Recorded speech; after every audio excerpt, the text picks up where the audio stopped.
When we love deeply, we mourn deeply. And that is something that I am considering on this dreary Bay Area Monday afternoon. And as we are 4 days away from the National Day of Mourning, I'm thinking about Pluto and grief, Venus and love, and the astrology of our country. Let's talk about it.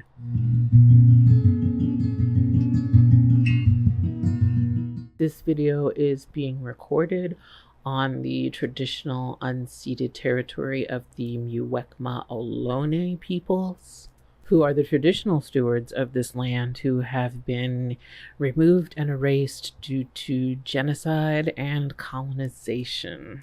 And it is in acknowledgement of their erasure and in their honor that I am making this video. Hey Cosmic Cuties, it is your friendo, the Lady Ms. Vagina Jenkins, and we are going into the National Day of Mourning this week. Other people might call it Thanksgiving or Thanks-taking, depending where you land on the colonizer or decolonizing dichotomy. This is absolutely a day to mourn and not a day to feast and celebrate. And so I wanted to acknowledge that, bring that framing to the conversation, and also talk about some of the astrology that I see at play when we're thinking about mourning, generally speaking, and to look at the astrology chart of the United States to see how any of this astrology plays out in that particular chart. For just a little bit of background on the Thanksgiving holiday, and I'll make sure to put some resources in the captions too. So if you grew up in the US and went to public school in the US, you might have been taught some version of the first Thanksgiving story, which centers on the Wampanoag people of Massachusetts and the settler-colonizers there, and how there was this mythology that they, had survived a difficult time and that they had harvested food and shared a feast together in celebration and in thanks for each other and the building of community. And it's a lovely story and it's absolutely true, but also there is nuance, because for most of the time between 1621, when that feast happened, and 1863, when Lincoln federally declared Thanksgiving to be a holiday, Thanksgiving had a very particular meaning rooted in genocide. Typically speaking, a Thanksgiving feast was held after some sort of intense act of genocide. It could be just straight up the theft of crops from indigenous people, or it could be the razing and burning of entire indigenous villages to steal their land, their harvested crops, their resources, or it could be the experience of not only burning down villages, but also massacring people or enslaving them. The thanks that was being given was for ill-gotten resources. The thanks that was being given was very much rooted in the success of colonizing a people, a land, their resources through acts of violence. This was the common understanding of what Thanksgiving was, basically from 1621 to 1863. For example, you have the Pequot Massacre in 1637, where 700 Pequot were killed or enslaved. The entire village burned down, and so many of their resources just pilfered, stolen. Then a huge feast of Thanksgiving and giving honor to the Christian God for these ill-gotten resources and for the money made on enslaving folks. And that's just one of hundreds of examples in a 250-year or so span of time where thanks was being given for genocide and genocidal acts that helped to improve the lives of settler colonists. We see this practice continue today, except for it's so divorced from its meaning, much like Christmas. Like Christmas is supposed to be rooted in Jesus and Christianity, but now it's about capitalism. But yeah, it's so divorced from its meaning that people just think, oh, we're gathering together to feast, but for no reason. Pilgrims set the tone and the behavior, set the date and the time of year in which this happens. And it continues to be emulated year after year after year because people don't question things. We just go along with the idea of, well, it's a day off from work and it's the only time that my family can gather. As if there aren't 364 other days of the year in which to gather. And so you'll see people that say, oh, well, I'm not feasting to celebrate colonization, but this is exactly what has been done since 1621. So how is what you are doing in your gathering, in your feasting, in your giving thanks somehow any different from what has been done since 1621?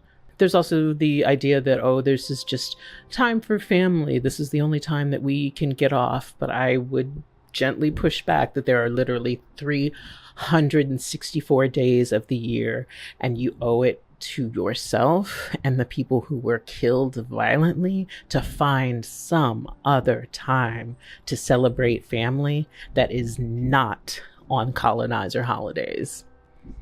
Anyway, we have in 1789, George Washington being the first president to say, hey, actually, let's do Thanksgiving on the fourth Thursday of the year. There are too many Thanksgiving celebrations being had at all sorts of different times of the year, and it's cutting down on capitalist productivity. So I will set aside one day of the year.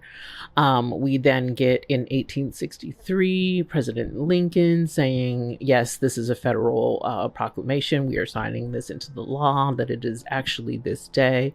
Then later on, we get President Roosevelt, who tries to move it to the third Thursday of the month to make more room for Christmas holiday shopping, but people were not feeling it. And so fourth Thursday of the month, Thanksgiving feast, we manifest destiny, apple pie, and all things American and good. Fuck yeah. That's the background on Thanksgiving and its history. Like I said, I'll put some resources in the caption below so you can check out these things for yourself and decide how you might like to proceed in subsequent years, given this information, if it's information that's new to you. And so for so many folks, Indigenous folks, leftists, people who are on a decolonizing journey of their brains, bodies, communities, look at this Thursday as a day of mourning. And when it comes to the astrology of mourning, I specifically look at planets Venus and Pluto. Venus, because it's so much rooted in the things we love and how we love them. Also, our values, so centered in Venus and what we hold dear and what we hold, period, right?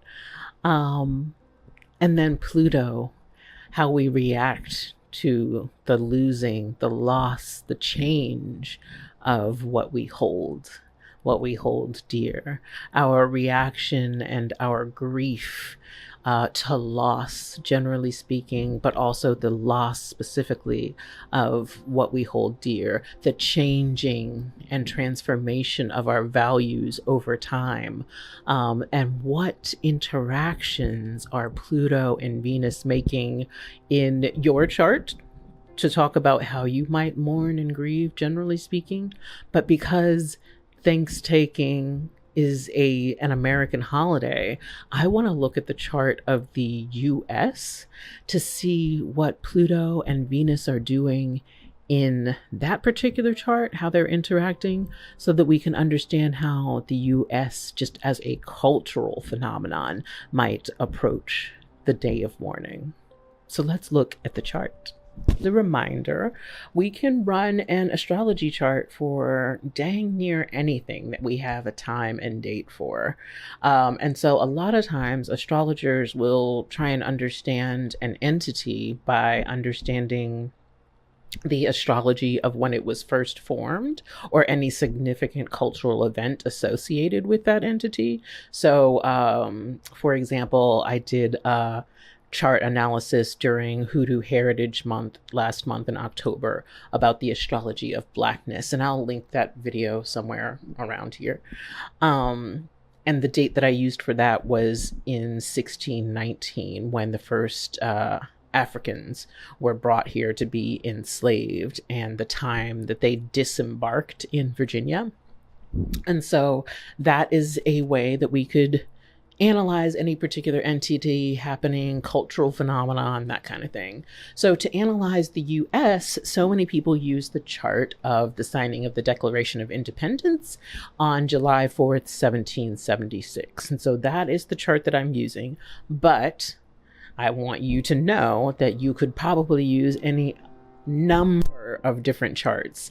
Perhaps when the first settlers arrived, that could be a chart that you could run. Maybe you could run the chart of the Boston Tea Party to understand resistance and the American cultural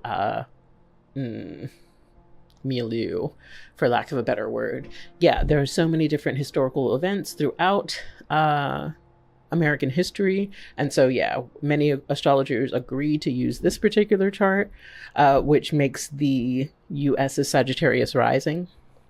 But like I said, you could use any number of charts. I just wanted to offer up that caveat so you knew why, but also maybe you have a different chart in mind that you'd like to use. Let me know in the comments if you think about some other significant historical event in American culture that you think represents American culture and ideals a little bit more clearly.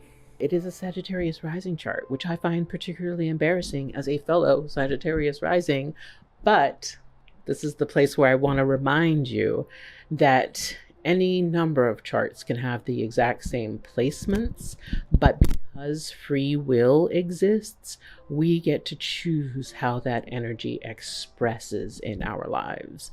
So yeah, if you happen to share planetary placements with an evil dictator like Hitler or Netanyahu, please don't think that you are doomed to that kind of behavior just because you have those planetary placements. You have free will, and you have a very unique combination of placements. It's not just, one or two commonalities.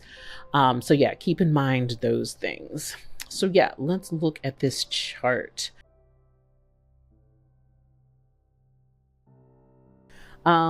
Yes, it's a Sagittarius rising, and when I think about having a Sagittarius rising chart, generally speaking, I think about expansion. Expansion in some kind of way, maybe even expansion of one's wisdom. And so for some Sagittarius risings, that can look like constantly taking in information and interacting with cultures to like expand and open your mind, right? What I interpret for the US being a Sagittarius rising is this idea of manifest destiny. That so much of American history is built on the way that I see the world, my mindset, my philosophy that is rooted in patriarchal Judeo-Christianity is the one right way. And I must expand what I consider my wisdom to this entire landmass. And so you have these settlers coming in and starting at Virginia and then moving north, south, west, and expanding their way of life, the way that they think, further, wider, bigger, in this idea of like manifest destiny. So that's one way to do a Sagittarius rising sort of existence. So yeah, that's the first thing that I wanted us to talk about. But then also I just want to look briefly at this little chart here in the middle. It reflects all of these planetary placements that are in the circular chart, but it talks about the elements, fire, air, earth, water, and modes that they come in, cardinal, fixed, or mutable. And we're not going to go through all of what those mean, but I do want to note that the majority of this chart's energy is in air signs. And I think of that as an emphasis on rationality, logic, an emphasis on ideas, an emphasis on the written word, which we know is a sign of white supremacy culture, the worship of the written word. And so, yeah, a reminder that you too could have a chart that has mostly air energy, but you get to choose how to express that in the world. But what I see with this majority of air energy for the US chart is very much that energy of, we are rational thinkers. We are rooted in documentation of our lives and our history that is rooted in written communication, not oral histories, that kind of cultural experience. And then there is a lot of cardinal energy. Cardinal energy, I think, is the energy of leadership.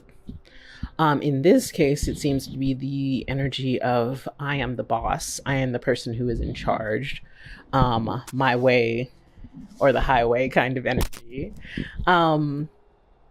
Yeah.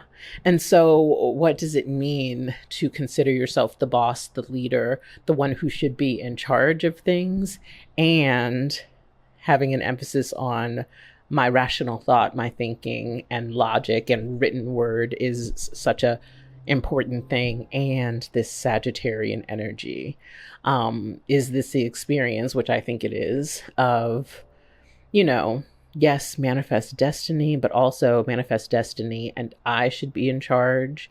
Manifest destiny and let's make sure that we have written contracts that sometimes we can honor or not. Treaties with Indigenous people that were written and considered like gold standards because they were written, but then when Americans felt as if they didn't need to honor them, then they just didn't. So, it's this kind of, I get to choose when the written word matters. But yeah, a lot of that air energy, a lot of that cardinal energy, and the Sagittarius rising chart. And because we're going to focus on Pluto and Venus because it's the National Day of Mourning. And so I want to get into those planetary placements. We find Pluto here, retrograde, in the second house and in Capricorn. And we find Venus here in the seventh house in Cancer. So let's break down what each one of those planetary placements could be about, or at least my interpretation as it relates to how the US is expressing these planetary placements. So we're going to go biggest unit to smallest unit. Biggest unit, second house. What's that about? Generally speaking, material resources, the material resources that make us feel secure in our personhood, who we are. Could also be about values. Again, because so much of our values undergird who we think we are in the world, and our approach to the world. And so when I think about how this might be playing out for the US, and because it's in Capricorn, Capricorn I very much associate with traditional ways of doing things. This is the way that it's always been done. Respect for authority, respect for government bodies, respect for traditions, that kind of energy. So when I think about a second house in Capricorn as it's being expressed by the US, this feels like values that are rooted in government bodies, values that are rooted in we respect authority, values that are rooted in we respect hierarchies, material resources as a way to get respect, material resources as very important to understanding the identity of the US, because the second house supports the first house, right? So those kind of ideas come to mind. And then the planetary teacher. The planetary teacher is Pluto retrograde. So Pluto as a planetary teacher wants to tell us about how we transform to not only grow, but transform to find our personal power. And in this case, the other thing I'll say about Pluto is that sometimes you have to experience not great experiences in order to get the growth. intense experiences, maybe even traumatic experiences. And so I wonder about the US and what it considers traumatic experiences, and how many of those traumatic experiences are rooted in money in some sort of way. And what have we learned about our relationship to authority and hierarchies through these experiences of money or financial stability? And then how have we found our personal power as a result of it? And that's the part that I find questioning. I will also say that whenever I see a planet in retrograde in a chart, I wonder about really internalizing these experiences. Also, when a planet is retrograde, all of those RE words, reflecting, reconsidering, that kind of thing. Are we internalizing and reflecting on the lessons that Pluto is trying to teach us about our material resources and our relationship to authority? And are we able to find our personal power as a result of this reflection that we're supposed to be doing and growth that we're supposed to be doing? And I would say no. And the only reason that I say no is because it seems to me, and let me know in the comments, sound off in the comments what you think, that with a Pluto in Capricorn, it could be the opportunity to divest from the idea of governments, authority, traditions, and to do something different and to learn from that.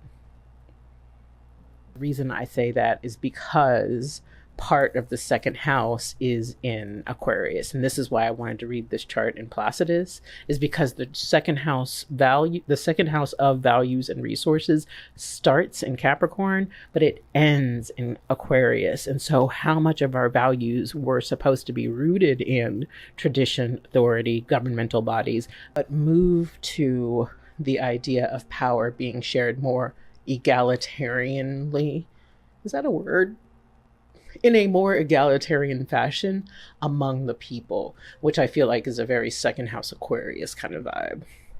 Yeah, I think that Pluto in retrograde gives me the vibe of what we were meant to reconsider in terms of our finding our personal power, and the Aquarian ending of the second house, to me, talks about values that could potentially be centered on the people instead of the authorities in charge. But I don't think we've done that quite yet. And I feel disappointed about that because we just had our Pluto return. Pluto returned to that exact spot at 27 degrees of Capricorn, like 2 or 3 times since 2022.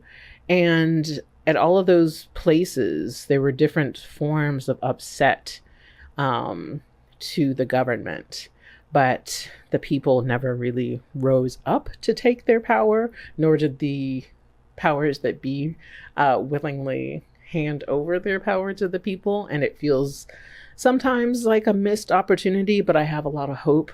I am a very hopeful person, generally speaking. I have a lot of hope in Pluto in Aquarius, so we will see how that goes. So yeah, that's the Pluto half of this morning equation. And then the Venus half of this morning equation, the way that we love and what we love. So let's start from the biggest unit and move into the smallest unit. When I think about the 7th house, I think about how we relate to others, our connections to others. And then, Venus, similar kinds of vibes, but we're not quite there yet. When I think about the 7th house starting in Gemini and ending in Capricorn, I think about a journey of connecting to people via information, the written word, conversations, the ideas that we hold so important to our lives. And I think that that is very much about how, as a country, we wanted to relate to people. It's this idea of the freedom to worship and do Christianity in your own way, but it's also the idea of manifest destiny, a lot of ideas. And again, like we talked about with that air dominance, a lot of emphasis on the written word, that we would document so much that the written word would be so important and valuable in this culture, right? Especially as it is about how we relate to people. And then ending the seventh house in the way that we relate to people is by protecting them. That's what I see when I think about the Cancer nature of the seventh house for American culture, and what it is to relate to people by thinking about, I must protect you. And how often I must protect you is rooted in some sort of deep fear. And then also the idea of who is worthy of protecting. Are the people that are worthy of protecting in alignment with the ideas and the theoretical underpinnings of this country? So if they are Christian, if they are white, if they are cis, those ideas that are valuable to us, are those the people that are worth protecting? And what does protection mean? Is it protection from the other, from people who are not Christian, not white, not cis? Yeah, those ideas come to mind. So yeah, that's the seventh house moving from Gemini to Cancer. And then that planetary teacher of Venus, how we love what we love. And again, how we love, rooted in the sense of protection. But again, so much of protection is rooted in fear. It's also interesting to note that Jupiter is there. So it's even expanding that. How we love is this experience of, I must really protect you. I must really nurture and take care of you if I value you. Again, Venus, how we love, our values, what we love. Finding the chart ruler in the seventh house, definitely underlining that relating to others, relationships are of importance.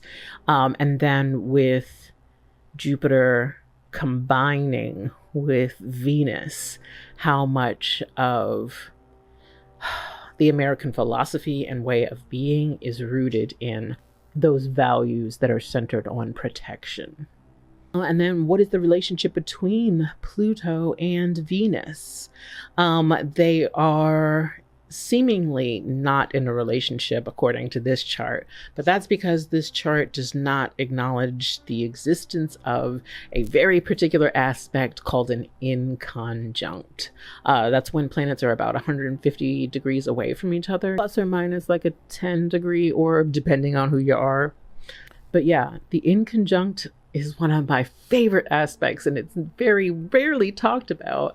It is the place of having no commonality, no place of connection. So the ways in which the US understands its own personal power is not necessarily connected to the ways that it loves or who it values. An example of finding some sort of commonality could be an opposition. They would be placements that were in sister signs. So two sides of the same coin. Okay, we're opposing each other, but we just got to find the balance. Or maybe a trine. These would be planetary placements that were in the exact same element, water, air, earth, fire. And so they would be supporting each other. Yes, we'll get these things flowing, water. Oh yes, we'll get these ideas brewing, air, that kind of thing. But an inconjunct has none of that commonality. No commonality between elements, no commonality between modes. There just is no way to find these are two planetary placements that are just at odds with each other. And so we are talking about the very real reality of the way the US does its own sense of personal power being at odds with who it claims to love, value, and want to protect. Which to me is very much the experience of why do people keep voting against their interests? Because they think that they are the people that the US values and loves. But these hoes is not loyal. And the US finds its personal power completely unrelated to who it values, claims to love, and want to protect. You know what the Pluto is connected to, though? The Pluto is directly opposite of the Mercury, which is also in retrograde, and in the 8th house. So in the 8th house, we're going from the biggest unit to the smallest unit. I would think about any issues related to the sharing of resources, but also the things that we like to sweep under the rug, the things that we don't necessarily like to talk about. Sometimes this means Plutonian kinds of things like death, transformation, loss, trauma, right? So we have the 8th house beginning in Cancer. So how much is, again, the way that you do the sharing of resources rooted in protection? I must protect these resources. I must be a steward of these resources. And again, I'm relating that back to the idea of manifest destiny. So for example, the idea of land, I can take care of it better. I can be a better steward of this land that I would like to colonize than the people who have been here for hundreds of years. So 8th house Cancer, and then the planetary teacher there, Mercury, and its retrograde. So a lot of what we like to think about, especially in terms of it being a retrograde planet. So again, we can reconsider these things. We internalize these things. A lot of the ideas that American culture is rooted in is this sense of protecting our resources. And then that is directly connected to our sense of personal power, in that Pluto and Mercury are directly opposite of each other. One way that a Pluto-Mercury opposition, particularly with both planets retrograde, could manifest is so many opportunities to change who you are and find your personal power based on new information. Amazing conversations with other folks, readings, researching, the gathering of data, basically, and taking it to heart and then internalizing it and really shifting things dramatically based on this information. But that is one way that it can manifest, but I don't think that it is manifested that way for the US. What it seems to instead be as this hoarding of information, as an attempt to prop up a shaky sense of personal power.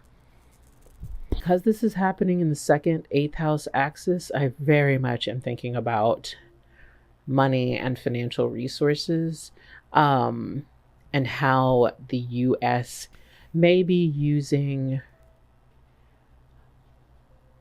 the written word, faulty information, particularly documents created by the government because of that Capricorn nature of the 2nd house, to undergird a shaky, faulty sense of personal power. And if Mercury is in Cancer, what is the relation between information and protecting oneself?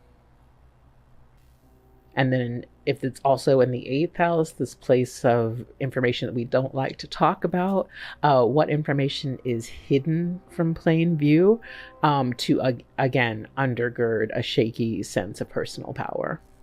But back to the theme of the video, the mourning part of it all. Because there is not a relationship between Pluto and Venus, it makes me wonder if the US is able to mourn properly.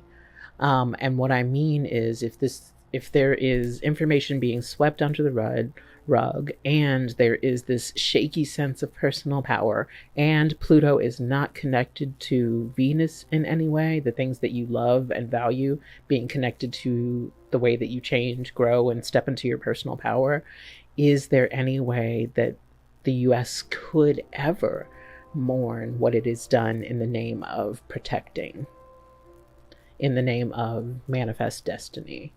In fact, the only thing that Venus really seems to be connected to, besides Jupiter, is the moon in Aquarius.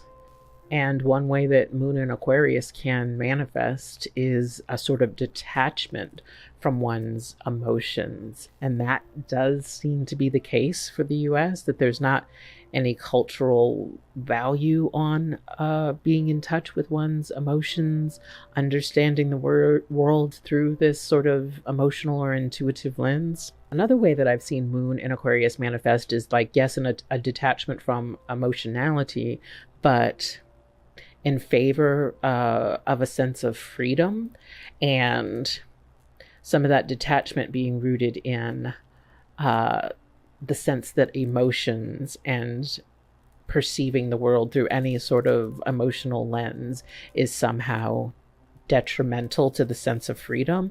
And because of this Sagittarius rising of the US, freedom is very, very important. And so, yeah, that's the main thing that I see in terms of the connection of Venus, the moon, and understanding the Sagittarian rising nature of this particular chart.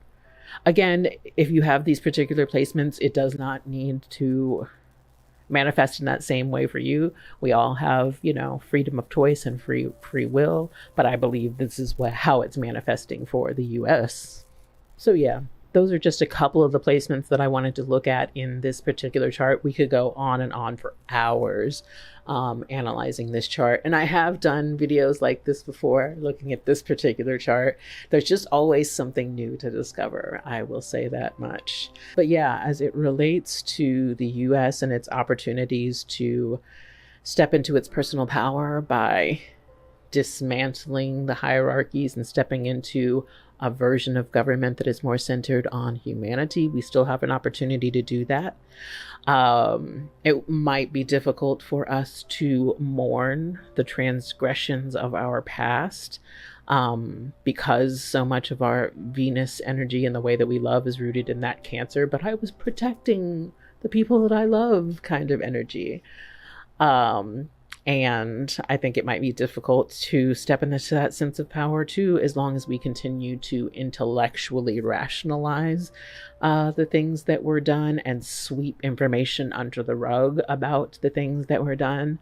For example, the erasing of history right now because it's too woke, or they're erasing history right now because of critical race theory is bad. So yeah. Those are some things that I see in this chart. I'm curious if you see anything that I might have missed. But yeah, I hope that this National Day of Mourning finds you and yours well, and that you are able to take some time this Thursday to honor the lives that were stolen, the land that was stolen, the resources that were stolen in the name of American manifest destiny, and that you can join with others who are similarly mourning today and understand the ways in which mourning and grief can be rooted in love and in finding community. All right, that is it. That is the video. Thank you so much for watching. Thank you so much for being subscribed. And yeah, I will see you next Wednesday.